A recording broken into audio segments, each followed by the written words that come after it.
গাজায় নতুন যুদ্ধবিরতি এবং জিম্মি মুক্তি চুক্তির জন্য যুক্তরাষ্ট্রের সবশেষ প্রস্তাবের বিষয়ে মধ্যস্থতাকারীদের কাছে ইতিবাচক সাড়া দিয়েছে হামাস। ফিলিস্তিনি সশস্ত্র গোষ্ঠী এক বিবৃতিতে জানিয়েছে যে তারা অবিলম্বে আলোচনায় অংশ নিতে পুরোপুরি প্রস্তুত। আলোচনার বিষয়ে অবগত একজন জ্যেষ্ঠ ফিলিস্তিনি কর্মকর্তা বিবিসিকে বলেন, হামাস আলোচনা প্রস্তাবের সাধারণ কাঠামো মেনে নিলেও কয়েকটি গুরুত্বপূর্ণ সংশোধন চেয়েছে।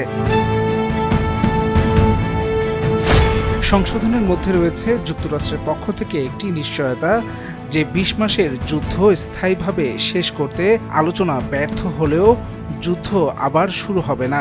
ইসরায়েল ও যুক্তরাষ্ট্রের পক্ষ থেকে তাৎক্ষণিক কোনো প্রতিক্রিয়া আসেনি, তবে এর আগে তারা এই ধরনের দাবি মানতে অনাগ্রহ দেখিয়েছে। মার্কিন প্রেসিডেন্ট ডোনাল্ড ট্রাম্প মঙ্গলবার বলেন, ইসরায়েল ৬০ দিনের যুদ্ধবিরতির জন্য প্রয়োজনীয় শর্তাবলী মেনে নিয়েছে। এই সময়ে বিদ্যমান পক্ষগুলো যুদ্ধ শেষ করার জন্য কাজ করবে। দখলদার ইসরায়েল গাজায় যুদ্ধ স্থায়ীভাবে বন্ধ করবে।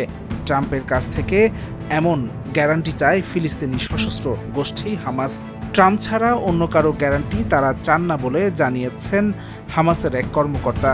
তিনি সংবাদ মাধ্যম দ্য ন্যাশনালকে বলেছেন, গতকাল শুক্রবার মধ্যস্থতাকারীদের কাছে ইতিবাচক জবাব দিয়েছি। নতুন আরেক দফা আলোচনা শিগগিরই শুরু হবে। এতে মূল বিষয় ইসরায়েলি সেনাদের প্রত্যাহার এবং যুদ্ধবন্ধের উপর জোরারোপ করা হবে। তিনি আরও বলেন, আমরা যে গ্যারান্টি চাচ্ছি সেটি মার্কিন প্রেসিডেন্ট ট্রাম্পের কাছ থেকে আসতে হবে, অন্য কেউ নয়।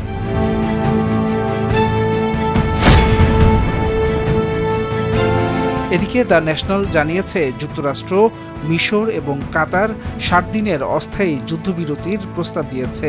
৪ মাস আগে হামাস ও ইসরায়েলের মধ্যে যুদ্ধবিরতি ভেস্তে যায়। এরপর অসংখ্যবার যুদ্ধবিরতির চেষ্টা করা হলেও সেটি সফলতার মুখ দেখেনি। হামাস এই ৬০ দিনের অস্থায়ী যুদ্ধবিরতির প্রস্তাবে ইতিবাচক সাড়া দিয়েছে। হামাসের একটি সূত্র জানিয়েছে, নতুন যুদ্ধবিরতিটি কার্যকর হলে তারা ১০০ জীবিত এবং ১৮ মৃত ইসরায়েলি জিম্মির মরদেহ ফেরত দেবেন। এদিকে ৫ জুলাইতেও ডোনাল্ড ট্রাম্প জানিয়েছেন, তার প্রত্যাশা আগামী সপ্তাহের মধ্যে গাজায় যুদ্ধবিরতি হবে। হাসান শাব্বির, ভোরের কাগজ।